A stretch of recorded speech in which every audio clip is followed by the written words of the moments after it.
Welcome to all. My name is Juan Fernandez. I'm a professor of leadership at CEIBS. We are launching a series of 6 episodes on how to become an innovative organization. The lectures are based on a new book, Innovative to the Core, written by 3 CEIBS professors, Emily David, Sophie Chen, and myself. The book has 2 parts, Innovation in the World and Innovation in Companies. Innovation in the World, we study how different countries innovate. Big countries like China and United States, middle-sized countries as South Korea, Switzerland, Israel, and new countries as Singapore and United Arab Emirates.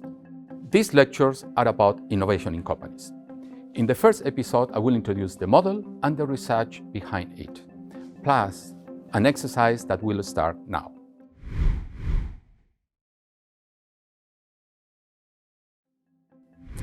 So please grab a piece of paper, a pen, and draw 4 squares like these ones. When you're ready, we can start again. Now, what I want you to do is to divide these 4 squares in 4 equal parts. I give you the first one as an example. You see, there are 2 lines and the square is divided in 4 equal parts. I want you to do the same for the other 3 squares, but please don't repeat the example I give you.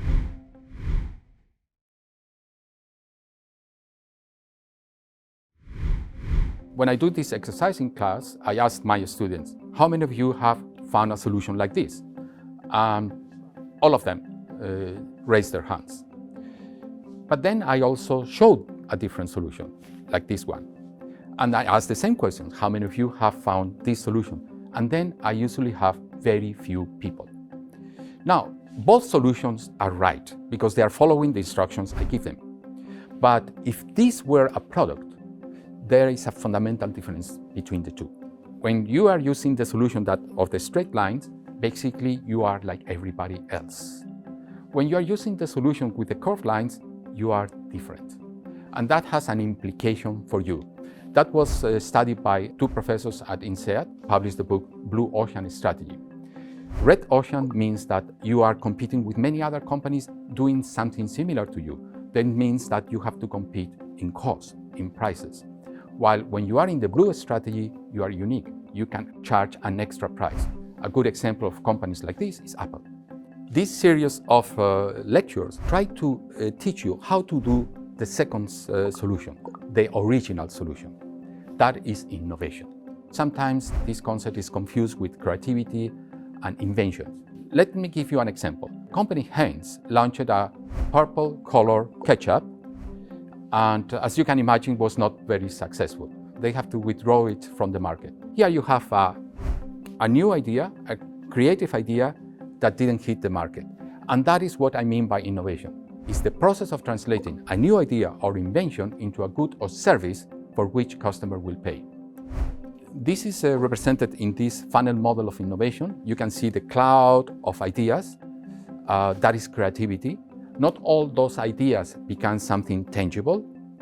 And only when they hit the market and there is somebody that pays for it, there is a value perceived in the market, they become innovation. With invention, it's the same. Invention many times is measured on the number of patents, but not all the patents become a marketable product or service. So we are focused on innovation, the process of innovation.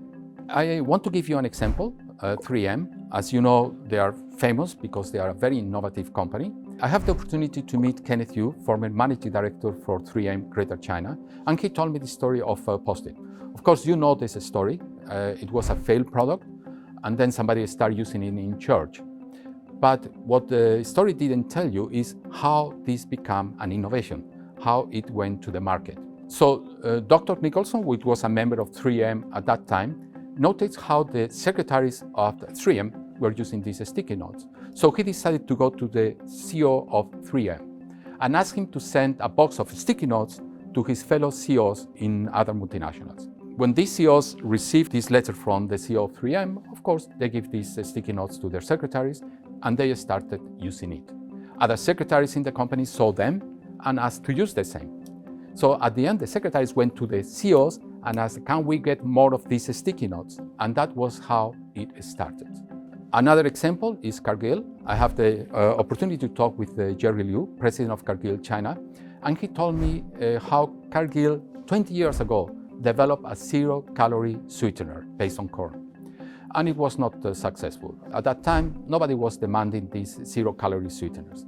But a few years ago, this becomes a very demanded type of product, and Cargill was ready and ahead of others. Jerry told me that very few companies have the patience to wait 20 years for an innovation to take off. Now, let's go to the research behind this book. We started with a survey on innovation that we launched in China with 900 responses. We also used a report produced by NIIT, it's an Indian company, Adaptive Learning Organizations. We also interviewed members of Boston Consulting Group on the report on the most innovative companies that they publish every year, plus interviews to more than 20 executives and experts. This is the foundation, the research that comes into this book. And this is the model. At the center of the model, innovative to the core, we have these concerted circles. The first level is company culture, because we think that is the foundation of an innovative company, is the culture. Based on that, supporting the company culture is the leadership, the talent, and norms and systems. We finished the first episode that introduced the model. In the next episode, I will talk about the company culture. And the purpose is to help your organization to place innovation at the core. That means that innovation becomes part of the DNA of your organization and not one-time shot. This second episode will tell you which are the key components of an innovative culture. Don't miss it.